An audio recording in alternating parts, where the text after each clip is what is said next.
नमस्कार प्यारे बच्चों। आज हम जिस विषय पर चर्चा करने जा रहे हैं वह है काव्य हेतु।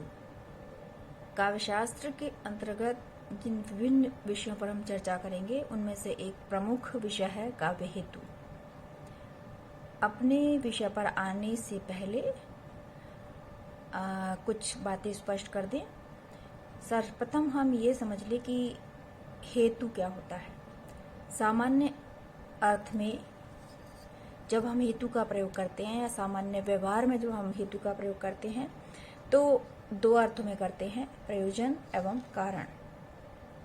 यद्यपि हेतु कारण के अर्थ में ही प्रयोग किया जाना चाहिए, परंतु कुछ लोग इसे प्रयोजन के अर्थ में भी प्रयोग करते हैं।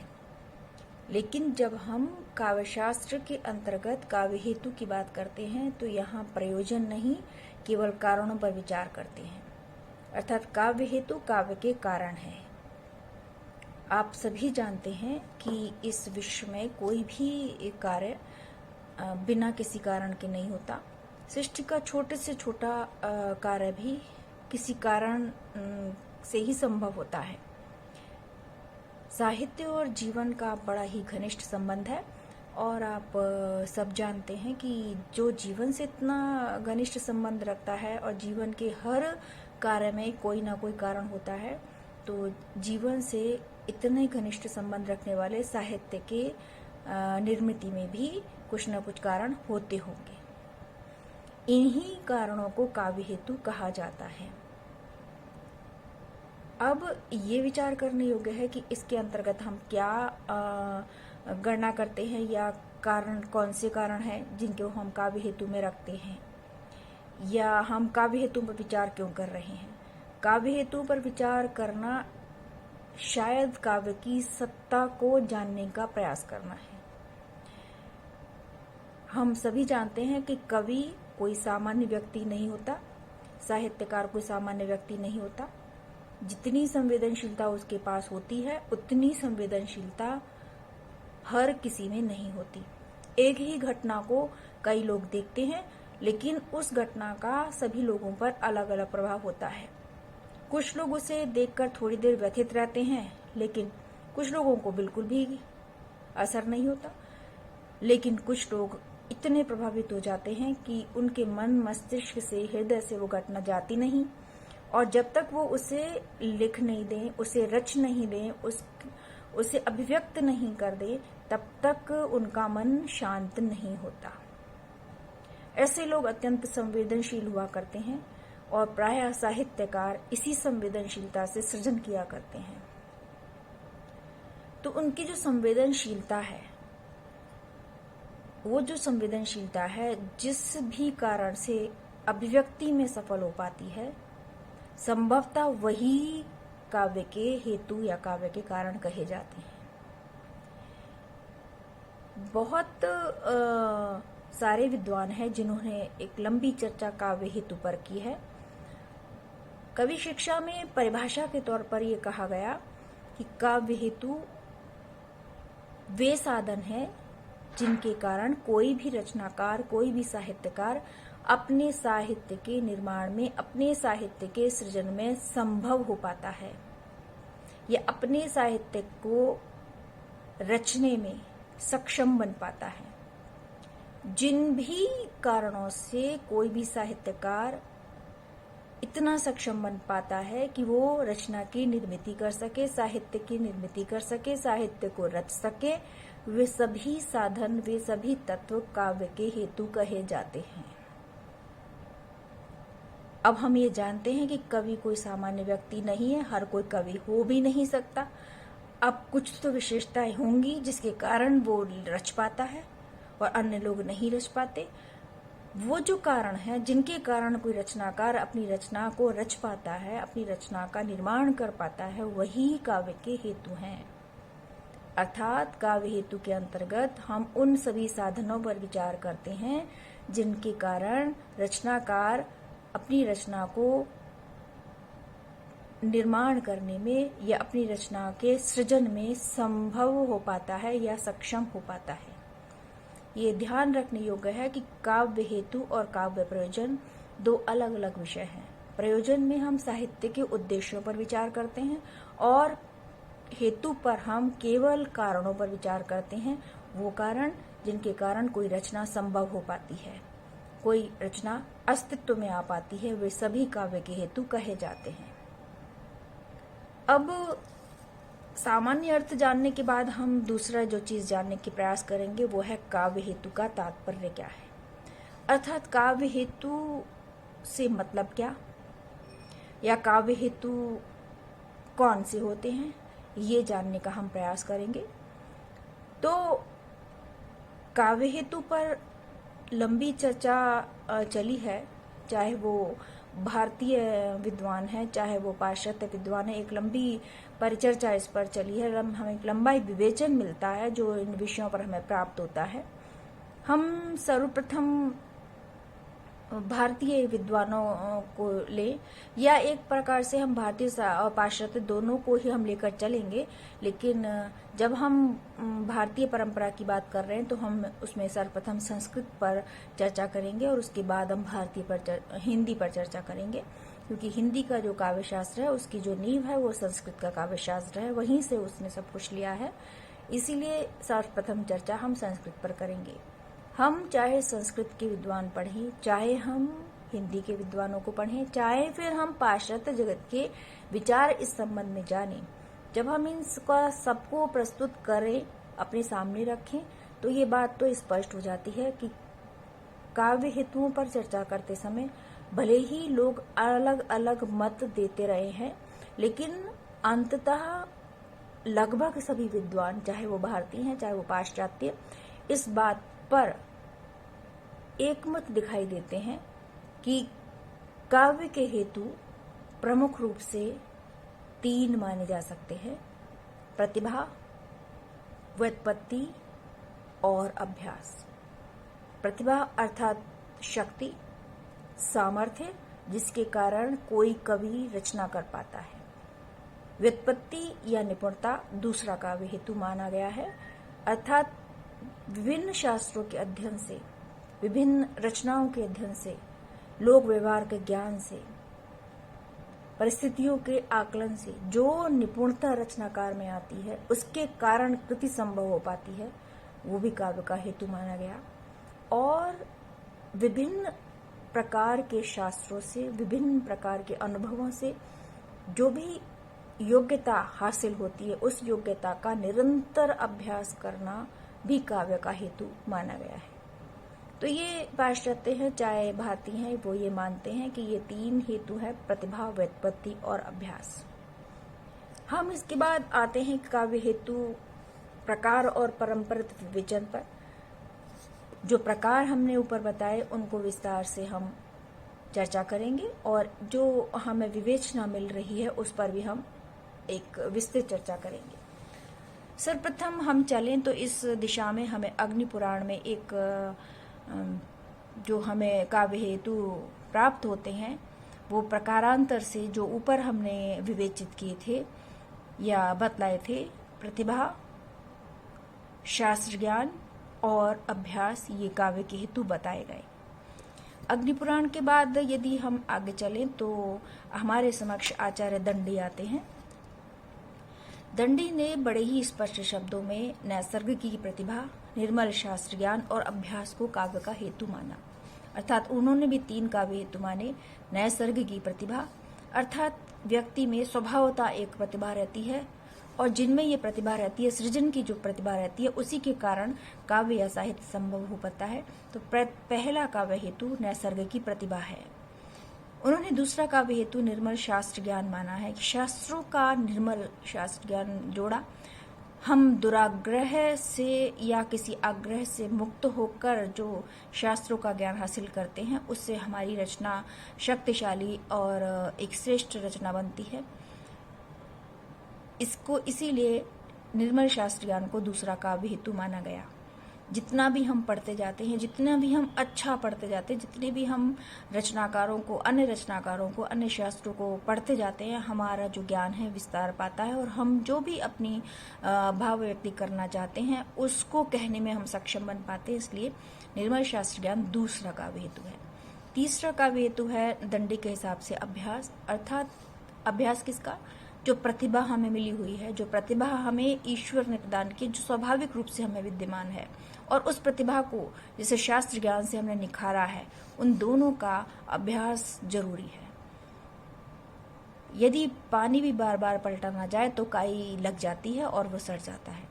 इसी प्रकार यदि हम अपने पास, जो हमारे पास में प्रतिभा है या जो हमने हासिल किया है शास्त्र ज्ञान, यदि हम उसका अभ्यास नहीं करेंगे तो धीरे धीरे वो खत्म होने लगता है, उसकी सक्षमता कम होने लगती है। इसलिए 3 काव्य ही हेतु माने दंडी ने, नैसर्ग की प्रतिभा, निर्मल शास्त्र ज्ञान और अभ्यास। ठीक, आगे चलते हैं।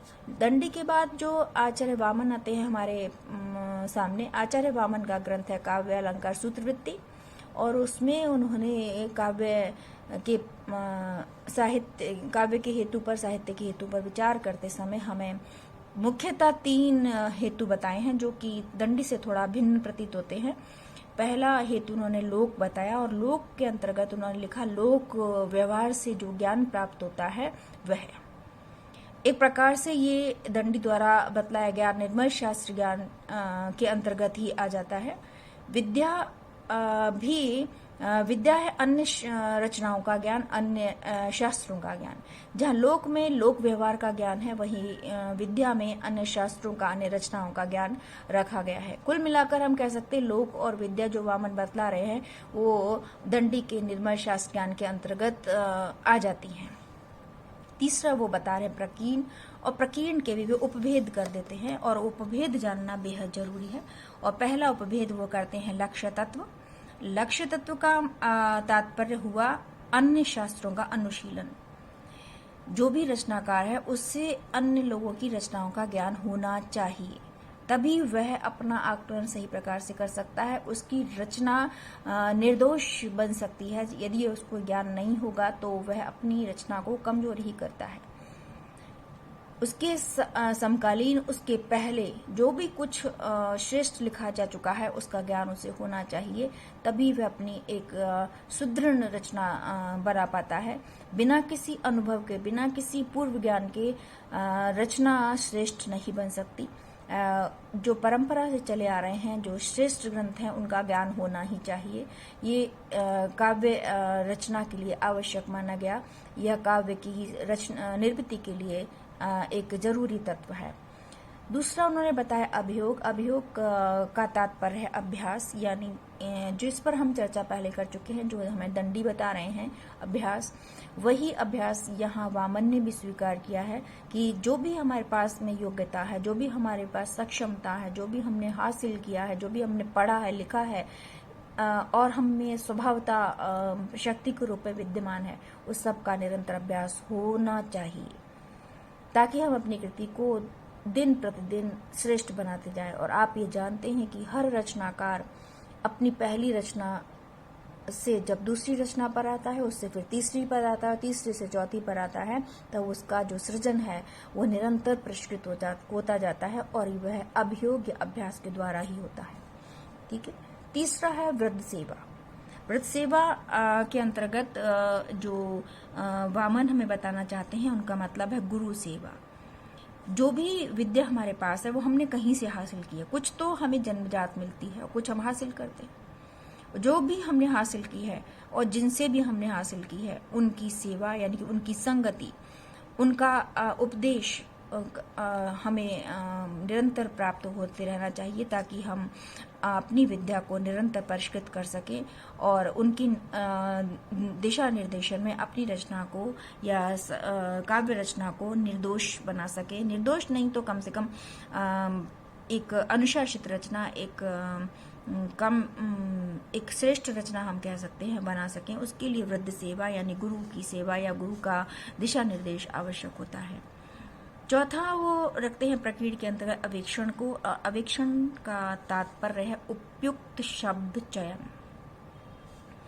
अर्थात हर रचनाकार को उपयुक्त शब्दों का ज्ञान होना चाहिए। जो भाव व्यक्ति वो करना चाहता है उसके लिए उपयुक्त शब्द उसके पास होने चाहिए, और उसके पास होते भी हैं। रचनाकारों के पास शब्द अनायास आते हैं, ये तो कहने की बात ही नहीं है। और उपयुक्त शब्दों द्वारा ही हम अपने भावों को अधिकाधिक सक्षमता के साथ व्यक्त कर पाते हैं। इसीलिए अवेक्षण को भी एक हेतु माना गया। प्रतिमान का तात्पर्य है, जो पांचवा उन्होंने रखा प्रकीर्ण के अंतर्गत, प्रतिमान यति प्रतिभा। प्रतिभा वही जो से हम नैसर्गिक प्रतिभा के रूप में दंडी में विवेचित कर चुके हैं, वही यहाँ वामन हमें प्रकीर्ण में बता रहे हैं प्रतिभा।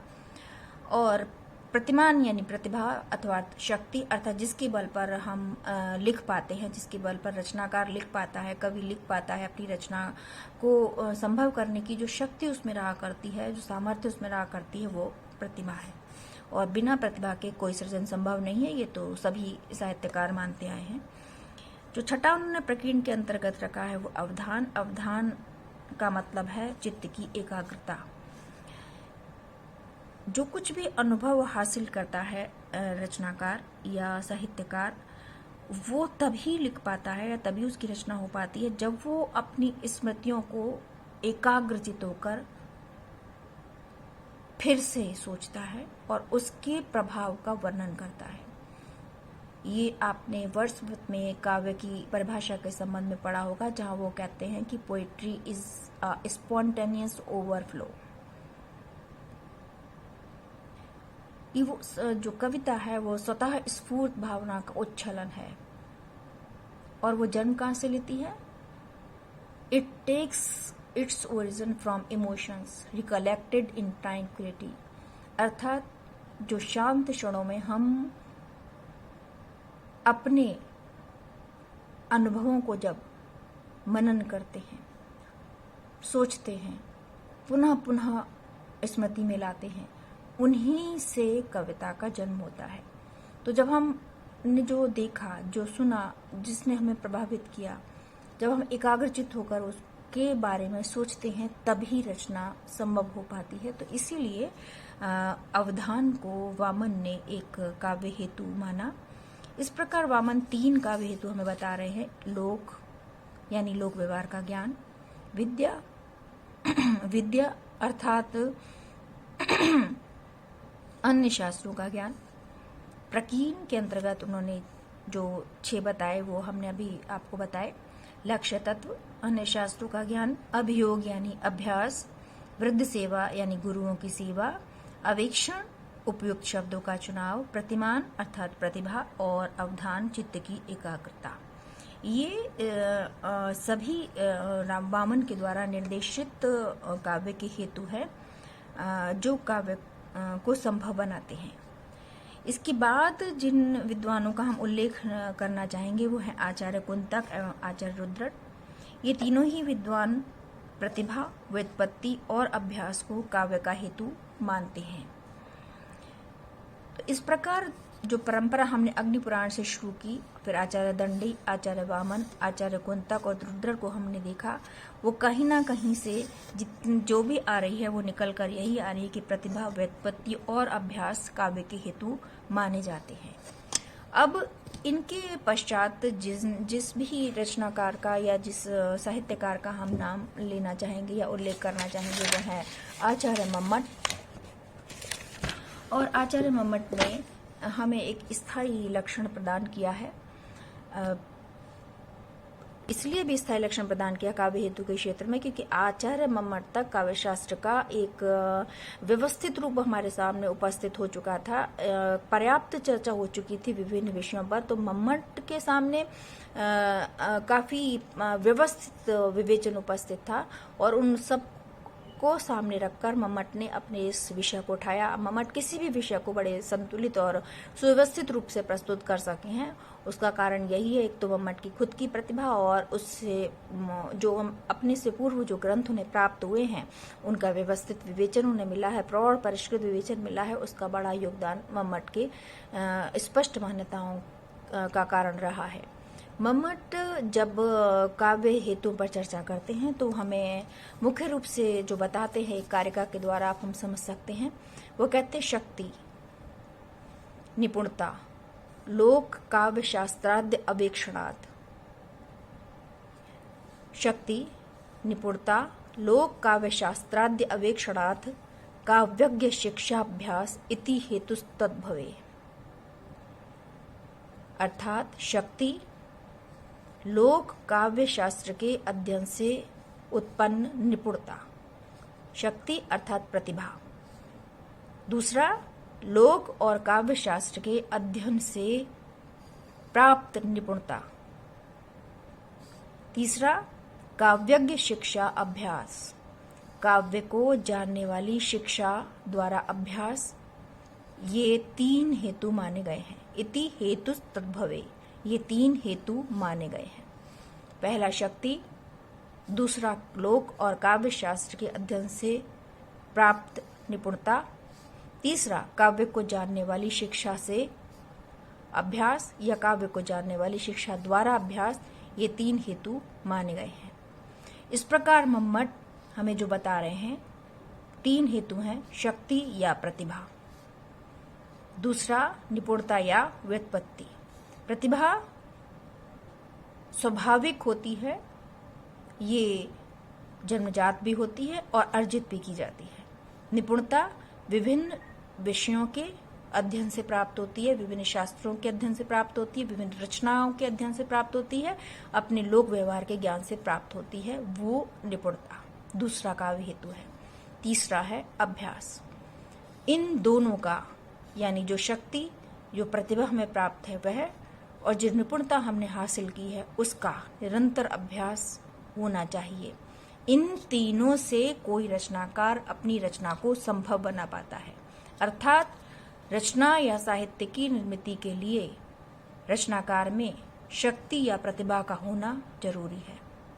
यदि शक्ति है या प्रतिभा है तो वह रचनाकार अपनी रचना को संभव कर पाता है, रच पाता है। दूसरा, निपुणता व्युत्पत्ति। कभी कभी प्रतिभा इतनी तीव्र नहीं होती, लेकिन हम अध्ययन से, अनुभव से और शास्त्रों के ज्ञान से उस प्रतिभा को इतना प्रौढ़ कर लेते हैं कि हम रचना निर्मिति कर पाते हैं या कवि या साहित्यकार रचना की निर्मिति कर पाता है। ऐसे कई उदाहरण हमारे पास उपलब्ध है।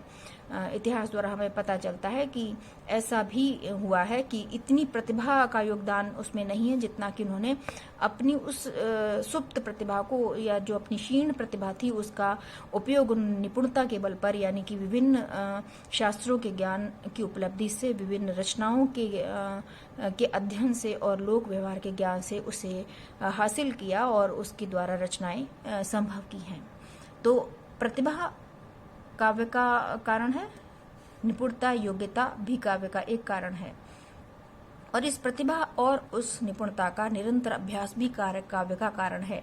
यदि ये दोनों भी हमारे पास हैं और हम इसका अभ्यास नहीं करते तो धीरे धीरे हमारी रचना क्षमता में कमी होती चली जाती है और यदि हम अभ्यास करते हैं तो हम अपने सृजन को या कवि या साहित्यकार अपने सृजन को निरंतर उत्तरोत्तर श्रेष्ठ बनाता चला जाता है। जैसा कि हम सभी रचनाकारों के रचनाओं को देखें तो कालक्रम से उनका जो कृतित्व है वो निरंतर श्रेष्ठता की तरफ बढ़ता है, वो सिर्फ अभ्यास के द्वारा बढ़ता है।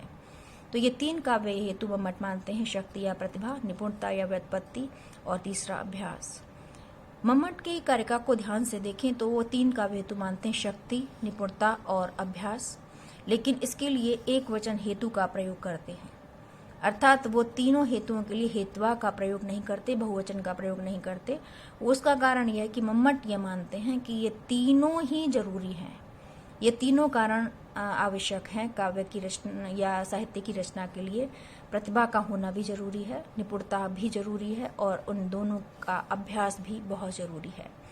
तो ये हमने देखा, मम्मट ने जो हमें हेतु बतलाए इन्हीं को फिर भारतीय मान्यताएं स्वीकार करती चली आई हैं और संभवतः इसके अतिरिक्त कोई हेतु है भी नहीं। तो हम अब जो चर्चा करेंगे वो विस्तार से एक एक हेतु पर अलग अलग रूप से विस्तार से चर्चा करेंगे, यानी शक्ति या प्रतिभा क्या है, निपुणता या व्युत्पत्ति से तात्पर्य क्या है और अभ्यास से क्या संभव हो पाता है और ये किस प्रकार से काव्य निर्मिति में योग देते हैं, इस पर हम चर्चा करेंगे।